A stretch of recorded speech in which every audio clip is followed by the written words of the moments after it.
All right, but first at 5 tonight, we are pressing for more answers on a story we first brought you last week. Thank you for being here with us at 5 o'clock. I'm Lorenzo Hall. And I'm Leslie Foster. As we first reported, a D.C. grand jury decided not to press charges against a former police officer involved in a deadly assault outside a high-end D.C. restaurant. Delia Gonzalez is live outside of Aikido in Northwest. And Dee, you spoke to the U.S. attorney today about this case. What did we learn? I did just a few hours ago. I can tell you that we know for certain from investigators and those close to this case that D.C. police gathered hundreds of hours of surveillance video from this very courtyard. That video was handed over to U.S. Attorney Matthew Graves, who eventually presented the evidence before a grand jury. We've been working with your office for a couple of weeks now on the Aikido case. We caught up with U.S. Attorney Matthew Graves outside a community event in Southeast. I continue to ask the questions many of you have after hearing the grand jury he convened decided not to indict this former Arlington County police officer for a deadly assault outside Aikido. Investigators say the man and Northern Virginia tech executive Vivek Taneja both attended Aikido's opening in February.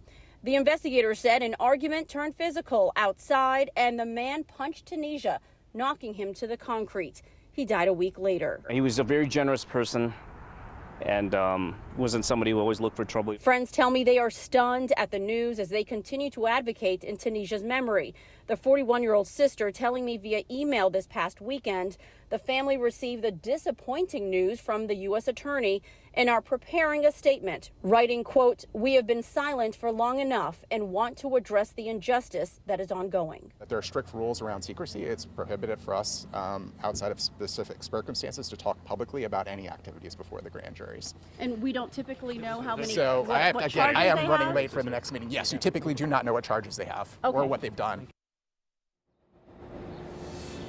We continue to ask the questions and try to get the answers that so many of you are searching for. I'm in close contact with Taneja's family and waiting on that statement that they said they are preparing to finally speak out. They said they have been silent for far too long. I should tell you that Aikido was found by the DC ABC board, that's the liquor board, not to be responsible for this deadly assault. A spokesperson from the restaurant has been telling me as much, telling me that they've been cooperating with the investigation and that the victim was found 300 feet away from their restaurant and out of their sight lines. I'll let you know what happens next. For now, we're live in Northwest. Delia Gonzalez, WUSA 9. We get a little bit more information, but we still have a lot more questions. Yeah, so many.